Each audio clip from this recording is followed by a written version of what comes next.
ठेकेदारी प्रथा से केवल व केवल मनुवादी लोगों को ही फायदा पहुंच रहा है, लेकिन जब काम करने की बारी आती है तो गटर के अंदर वाल्मीकि, मेहतर, बंगी, यही लोग, इन्हीं लोगों को उतारा जाता है। मुझे बड़ी शर्म आती है बताते हुए कि इतनी दुर्भावना इनके साथ। क्यों नहीं कभी नरेंद्र मोदी जी अपने बच्चों को उतारते? क्यों नहीं अमित शाह जी अपने बेटे को बोलते कि जरा आप भी नाली सीवर का हिसाब देखो?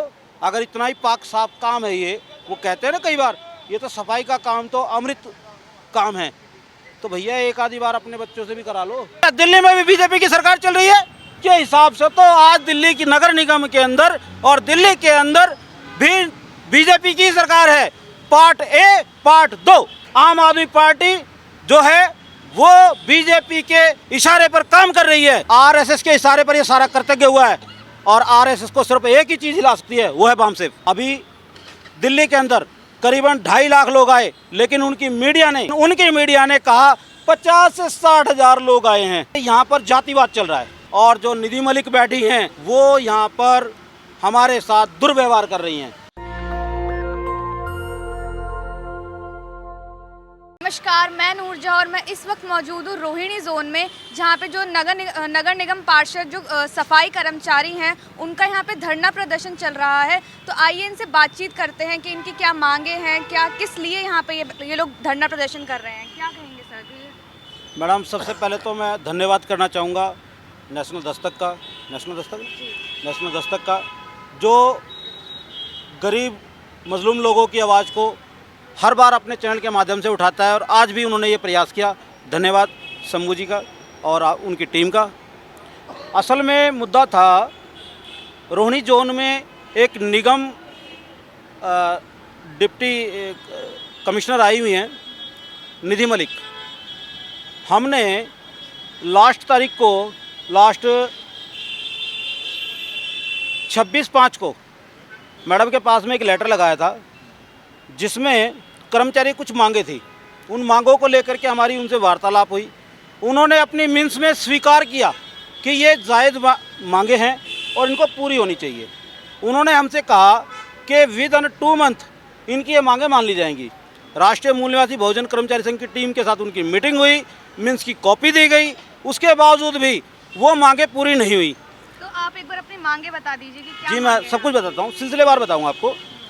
उसके बाद में क्या होता है, राष्ट्रीय मूल निवासी बहुजन कर्मचारी संघ ने 14/8 में एक रिमाइंडर लेटर दोबारा लगाया। वो तीसरा लेटर था हमारा, उससे पहले भी 2 लग चुके थे। उस पर भी उन्होंने कोई संज्ञान नहीं लिया, जिसके चलते कर्मचारी पुनः अपने मुख्यालय पर, नगर निगम मुख्यालय पर आकर के धरना प्रदर्शन को बाध्य हुए। उसमें जो मांगे हैं, हमारी मांगे मैं आपके समक्ष रखने देना चाहता हूँ। राष्ट्रीय मूल निवासी बहुजन कर्मचारी संघ मांग करता है, दिल्ली नगर निगम में सभी विभागों के अंदर चल रही ठेकेदारी प्रथा पर लगाम लगाई जाए, उसे पूर्णतः बंद किया जाए, क्योंकि ठेकेदारी प्रथा से केवल व केवल मनुवादी लोगों को ही फायदा पहुंच रहा है। आम कर्मचारी को उससे बहुत नुकसान हो रहा है। SC ST के लोगों का उस प्रथा के माध्यम से दमन हो रहा है। जैसे कि अगर आप देखेंगे, सफाई कार्य को करने वाले जो लोग हैं पूरे भारतभर में, वो सिर्फ और सिर्फ वाल्मीकि जाति के लोग हैं या भंगी जाति के लोग हैं, मेहतर हैं। ये 29 जातियों में बटे हुए लोग हैं जो कि सफाई का काम करते हैं। इनके नाम पर बहुत सारे लोग बड़े बड़े फंड भी ले रहे हैं, मज़े ले रहे हैं, लेकिन जो ना इनके साथ बड़ा दुराचार होता है। आप देखेंगे कि गटर के अंदर जब उतरने की बारी आती है, वैसे तो मोदी साहब जो है अक्सर झाड़ू लेकर खड़े रहते हैं, है ना, और भी बहुत सारे क्रिकेटर जो है, विश्व का क्रिकेट का भगवान जिसे कहते हैं, सचिन तेंदुलकर साहब को, है ना, वो भी सफाई कर्मचारियों के नाम पर कहते हैं जी स्वच्छता कर्मी बहुत ही जो है वो हैं और इनको सम्मान मिलना चाहिए। लेकिन जब काम करने की बारी आती है तो गटर के अंदर वाल्मीकि, मेहतर, बंगी, यही लोग, इन्हीं लोगों को उतारा जाता है। मुझे बड़ी शर्म आती है बताते हुए कि इतनी दुर्भावना इनके साथ। क्यों नहीं कभी नरेंद्र मोदी जी अपने बच्चों को उतारते? क्यों नहीं अमित शाह जी अपने बेटे को बोलते कि जरा आप भी नाली सीवर का हिसाब देखो? अगर इतना ही पाक साफ काम है ये, वो कहते हैं ना कई बार, ये तो सफाई का काम तो अमृत काम है, तो भैया एक आधी बार अपने बच्चों से भी करा लो। हर बार हमारे ही बच्चों से क्यों? ये बड़ी पार्शलिटी है। अभी आप अगर देखोगे ना, दिल्ली नगर निगम के अंदर क्या, दिल्ली सीवरेज विभाग में क्या, सभी सीवरेज विभागों में, सभी राज्य के सीवरेज विभागों में आप देखोगे तो वाल्मीकि मेहतर लोग ही वहाँ काम करते हैं। और उनको ना तनख्वाह के नाम पर 0/0 ही होता है, क्योंकि 13,000 14,000 रुपये में कुछ नहीं होता। अब आप कहेंगे जी नहीं जी 13-14 तो नहीं है, मैं सच कह रहा हूँ, क्योंकि वहाँ पर कॉन्ट्रैक्ट चल रहा है, ठेकेदारी प्रथा चल रही है, जो कि 92 में लाई गई थी। और वो सरकार लेकर के आई थी जो आज ये कहती है कि ठेकेदारी नहीं होनी चाहिए। मैं पूछता हूँ, उस समय आपने बोला कि ठेकेदारी आनी चाहिए, आज आपने ला करके हमारे पर ठोप दी। ठेकेदारी के माध्यम से हमारे कर्मचारियों का कितना दोहन हो रहा है। एक ठेकेदार कर्मचारी से लेता है, कर्मचारी के नाम से सरकार से लेता है 25 से 30 हज़ार रुपये, और जो कर्मचारी उस काम को कर रहा है उसे देता है 13 से 14 हज़ार रुपये, और उसमें भी EPF के नाम पर 1800 रुपये काट लेता है। दुष्भावना नहीं है हमारे लोगों के साथ में। तो ये बहुत सारे ऐसे मुद्दे हैं, जैसे राज्यों में जो कर्मचारी काम कर रहे हैं, सफाई कर्मचारी हैं, जिन्हें ग्रामीण स्वच्छता कर्मचारी कहते हैं, उनको ये मानदेय भत्ता, अनुबंध कर्मचारी, उन्हें संविदा पे लगे हुए कर्मचारी, ऐसा कुछ बोलते हैं। और तनख्वाह के नाम पर 0/सन्नाटा, ले जाओ जी 13,000 14,000 अपने बच्चों को पढ़ाओ। हरियाणा राज्य की मैं आपको बात बताता हूँ। हरियाणा राज्य में शीला हैं, उम्र है करीबन 48 साल, वो 1996 से मानदेय भत्ते पर लगी हुई हैं। उनकी अटेंडेंस भी रजिस्टर्ड में दाखिल नहीं है आज के तारीख में भी। और ऐसे हरियाणा के अंदर कितनी शीलाएँ, कितने रोहतास, कितने लोग हैं जिनकी की आवाज़ सुनी ही नहीं जा रही है। ऐसा नहीं कि उनकी ट्रेड यूनियन नहीं है, ट्रेड यूनियन है, लेकिन वो ट्रेड यूनियन उन्हीं मनुवादी लोगों की ट्रेड यूनियन है। भारत के अंदर 10 बड़ी ट्रेड यूनियन काम कर रही हैं, जिनमें एक राष्ट्रीय मूल निवासी बहुजन कर्मचारी संघ है, तो 9 अन्य ट्रेड यूनियन वो उन्हीं मनुवादियों की ट्रेड यूनियन है। जो वो कहते हैं उनके इशारे पर काम होता है। अगर वो कहते हैं आंदोलन करो तो कल आंदोलन के लिए उतरी आएंगे, लेकिन जैसे उन्होंने कहा हाँ अब हमारा काम हो गया है, वोट आने के आसार हो गए हैं, वापस हो जाते हैं। यही कारण है कि आज तक भी देश के अंदर सफाई कर्मचारी आज़ाद नहीं हो पाया, जबकि आज़ादी अमृत महोत्सव मनाया जा रहा है, 75 साल पूरे कर लिए हैं, तभी भी देश के सफाई कर्मचारी आज़ाद नहीं है। और इसीलिए राष्ट्रीय मूल निवासी बहुजन कर्मचारी संघ इस आवाज़ को उठा रहा है कि ये जो ठेकेदारी प्रथा है इसको पूर्ण रूप से समाप्त किया जाए, पहली मांग हमारी। दूसरी मांग है, जब सुप्रीम कोर्ट ने कह दिया है कि भाई इनकी पुरानी पेंशन लागू करी जाए, क्योंकि लोगों ने आवाज़ उठाई थी कि भाई कर्मचारी की पेंशन तो आप ख़त्म कर रहे हैं, और जो मिनिस्टर लोग आते हैं, जो MP MLA आते हैं, निगम पार्षद आते हैं, आप उनकी पेंशन दे रहे हो, तो भाई कर्मचारी को ही मिलनी चाहिए। ये बात होने के बाद में सुप्रीम कोर्ट ने कहा कि भाई इन लोगों को पेंशन मिलनी चाहिए, पुरानी पेंशन लागू होनी चाहिए। अब क्या होता है, दिल्ली को छोड़ करके कुछ 4 राज्यों में इन्होंने पुरानी पेंशन लागू कर दी। 4 राज्यों में पुरानी पेंशन लागू कर दी। मैं एक टाइम पे ये मानने के लिए तैयार हूँ कि भाई जहाँ पर BJP की सरकार है वहाँ इन्होंने पुरानी पेंशन लागू नहीं करी होगी अपने रसूख के चलते। 4 राज्यों में जहाँ ये लागू हुई वहाँ पर BJP की सरकार नहीं है। मैं आपके चैनल के माध्यम से पूछना चाहता हूँ, क्या दिल्ली में भी BJP की सरकार चल रही है?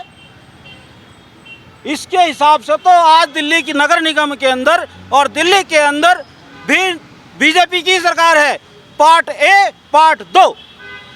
इसका मतलब आम आदमी पार्टी जो है वो BJP के इशारे पर काम कर रही है, इसीलिए यहाँ पर पुरानी पेंशन लागू नहीं कर रही है।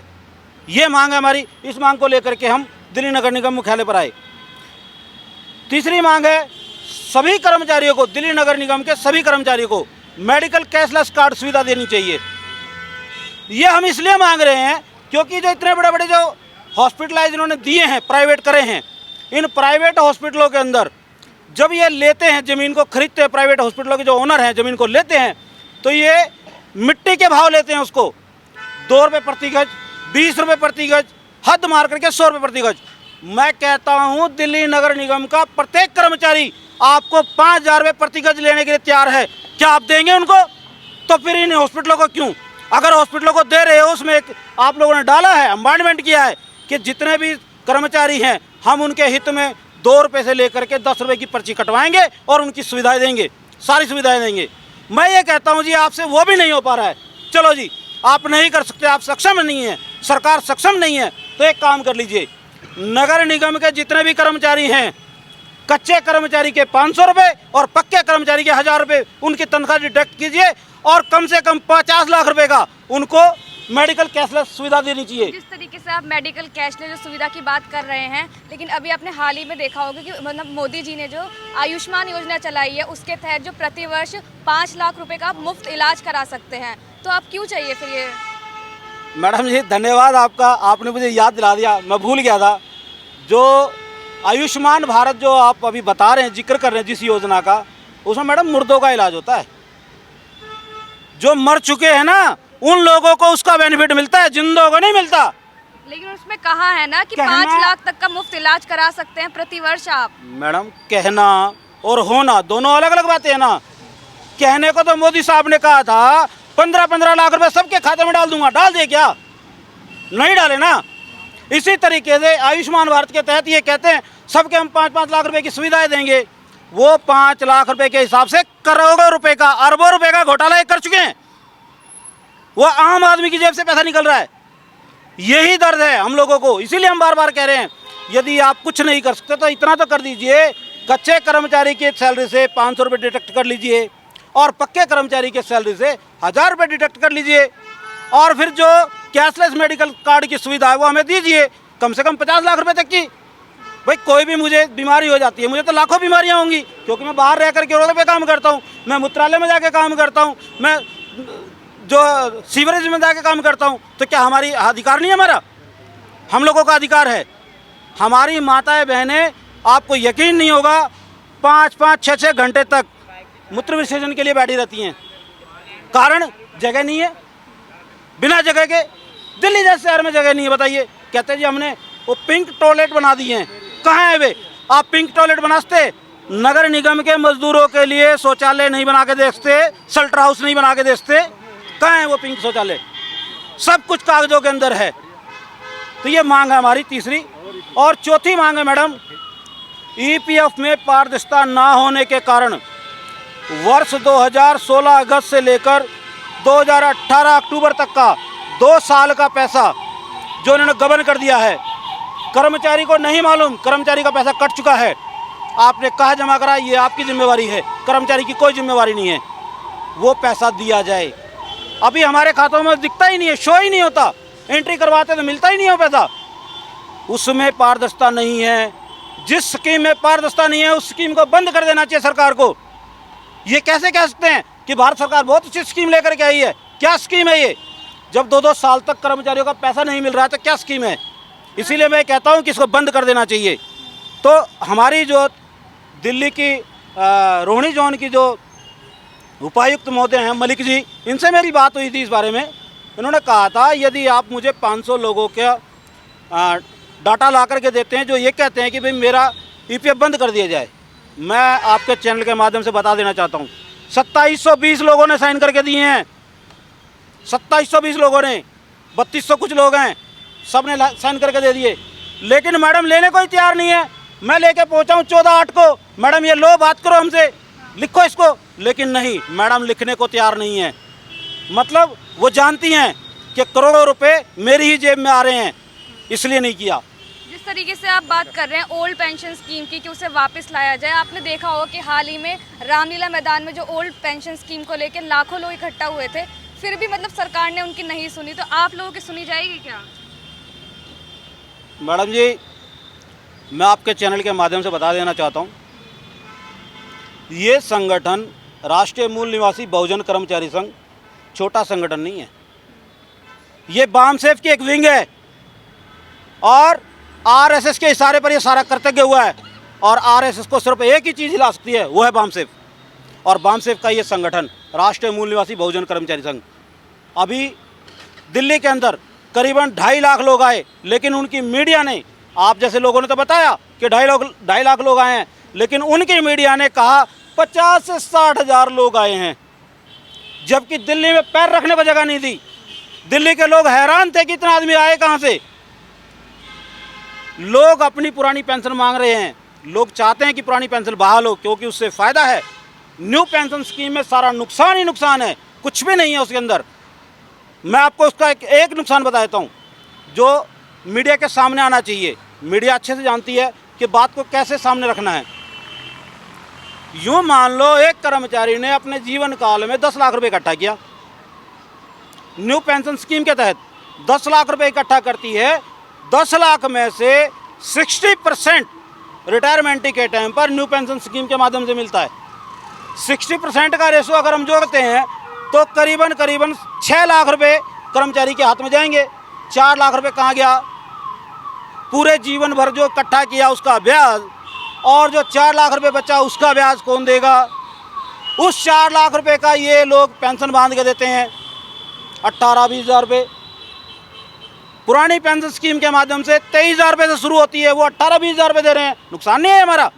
4 लाख रुपए रोक करके दे रहे हैं, वहाँ हमारे सारे पैसे मिलते हैं ग्रेजुएटी के, ये नुकसान नहीं है हमारा? ये तो मैंने चंद चीज़ें बताई हैं, बहुत सारी चीज़ें इसके अंदर हैं। ग्रेजुएटी मारी जाती है, तो ये इसलिए हम पुरानी पेंशन स्कीम चाहते हैं। जिस तरीके से आपकी मैंने मांग देखी है, एक मांग आपकी ये भी है कि लोगों को परमानेंट करा जाए, तो कई सालों से काम कर रहे हैं, तो इसको आप किस तरीके से देखते हैं? अभी तक परमानेंट नहीं किया गया है। हाँ जी मैडम, आपके चैनल के माध्यम से मैं बता देना चाहता हूँ, पूरी दिल्ली के अंदर आज भी 96 के कर्मचारी बैठे हुए हैं। 96 बोल रहा हूँ मैडम, मैं 2006 नहीं बोल रहा। 96 के कर्मचारी, 16 के नहीं कह रहा हूँ मैं, 96 के कह रहा हूँ। आज से 30 साल पहले के कर्मचारी आज भी बैठे हुए हैं। कब इनकी नींद खुलेगी? इन्होंने एक फार्मूला तैयार कर दिया, 89 डेज के बाद में एक छुट्टी, मतलब 90 दिन होने ही नहीं देने। 90 दिन होंगे कर्मचारी के तभी तो पक्का होगा। 240 अटेंडेंस तभी तो कवर होगी। जो सुप्रीम कोर्ट कहता है, जो कानून कहता है, श्रम कानून कहता है कि 240 अटेंडेंस के बाद में कर्मचारी को परमानेंट माना जाएगा, ये उसकी अवहेलना कर रहे हैं। 89 डेज के बाद में एक छुट्टी लगा देते हैं, 90 दिन होंगे ही नहीं। जब 90 नहीं होंगे तो 240 कहाँ से होंगे? 240 नहीं होंगे तो पक्का कैसे होगा वो? इसीलिए हम कहते हैं 89 डेज की जो आप छुट्टी लगा रहे हो, एक छुट्टी लगा रहे हो, उसको बंद किया जाए, ये मांग है हमारी। तो सर अभी आप अंदर गए थे, पूरा डेलिग्नेशन हुआ, मतलब क्या आपने मांगे रखी हैं और क्या बात हुई उसमें? अभी हम लोग अंदर गए थे, हमारे माननीय एसएस महोदय जी ने हमें बुलाया कि जी आप 1 मिनट आइए, बात करते हैं आपसे। हमारी लेबर अधिकारी हैं, उन्होंने हमें बुलाया कि आपके साथ बात करनी है। हम अंदर गए, लेबर अधिकारी ने, एसएस महोदय ने शायद उनसे रिक्वेस्ट की है। किनसे? डिप्टी कमिश्नर से, रोहिणी जोन डिप्टी कमिश्नर से रिक्वेस्ट की होगी कि आप बात कीजिए, क्योंकि 1926 के तहत प्रत्येक ट्रेड यूनियन को यह अधिकार है अपना लेटर लगने के बाद में वो डेलीगेशन जा कर के निगम के आला अधिकारियों से बात करेगा। अगर वो बात नहीं करते हैं, इसका मतलब आर्टिकल 1926 का वो उल्लंघन कर रहे हैं। इन्होंने आज ये उल्लंघन किया। उन्होंने क्या किया? हमसे बात नहीं की। कोई बात नहीं, हमें आगे के रास्ते पता है, हम उनके खिलाफ कानूनी कार्रवाई करेंगे। कैसे नहीं हमसे बात करेंगे?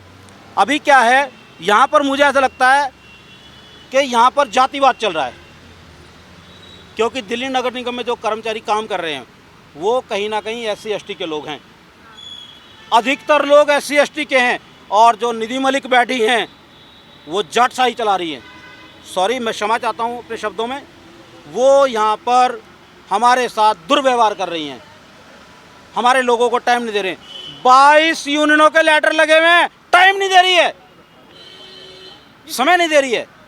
एक आखिरी सवाल सर, कि आपने ये पूरा आगे अपनी मांगे रखी हैं, सब कुछ बताया है, तो आपको क्या लग रहा है, मतलब कब तक चलेगा ये? आपको न्याय मिल पाएगा? जिस तरीके से शोषण किया जा रहा है कर्मचारियों का। कर्मचारियों को न्याय जब भी मिल सकता है जब कर्मचारी ट्रेड यूनियनों के साथ आकर के अपनी लगाई लगे।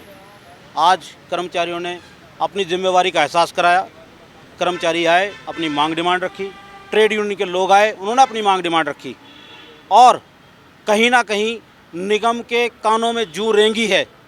उन्हें लगा है कि अब निगम के कर्मचारी तुम्हारे समक्ष आने की हिम्मत कर रहे हैं। और एक दिन ऐसा भी आएगा जब इनको हमारे आगे झुकना पड़ेगा, और वो दिन दूर नहीं है। 2024 का चुनाव आ रहा है साथियों, मैं आप सबसे कहना चाह रहा हूँ 2024 का चुनाव आ रहा है। इस चुनाव से पहले पहले इनको ये बता दो कि हमारा वोट फ्री का नहीं है। हम यहाँ पर सत्ता बनवा सकते हैं तो सत्ता गिरा भी सकते हैं। तो किसे देख रहे हैं 2024 में फिर? 2024 में वो आएगा जो मजदूरों के हित की बात करेगा, वो कोई भी होता है। मैं किसी पार्टी पॉलिटिक्स की तरफ नहीं जाना चाहता, लेकिन अगर यही हालत रहा तो एक दिन वो जरूर होगा कि इस देश में SC ST की पार्टियां ही दोबारा लौट करके आएंगे, जैसे कि पहले थी वैसे ही दोबारा लौट करके आएंगी। राष्ट्रीय मूल निवासी राष्ट्रीय सचिव, जय भीम। जिस तरीके से आपने देखा, ये हमारे साथ बलराज जी थे, जो लोग जो सफाई कर्मचारियों के हित में आवाज़ उठा रहे हैं और कह रहे हैं कि ओल्ड पेंशन स्कीम वापस ली जाए। जिस तरीके से जो लोगों को परमानेंट नहीं किया जा रहा है उसके ऊपर भी आवाज़ उठा रहे हैं। आगे इन्होंने और भी चीज़ें करी हैं कि इन लोगों की मांगे सुनी जाए, न्याय दिया जाए। तो इस पूरी बातचीत पर अपनी प्रतिक्रिया ज़रूर दीजिएगा। कैमरामैन आशीष के साथ मैं नूरजहां, नेशनल दस्तक। नेशनल दस्तक की आपसे गुजारिश है कि अगर इसको बचाना चाहते हैं तो नेशनल दस्तक को सब्सक्राइब करने के लिए रेड कलर के सब्सक्राइब बटन को दबाएं, फिर बेल आइकन की घंटी दबाएं। नेशनल दस्तक को बचाने के लिए बहुत जरूरी है कि हर खबर को शेयर करें, लाइक करें, कमेंट जरूर करें।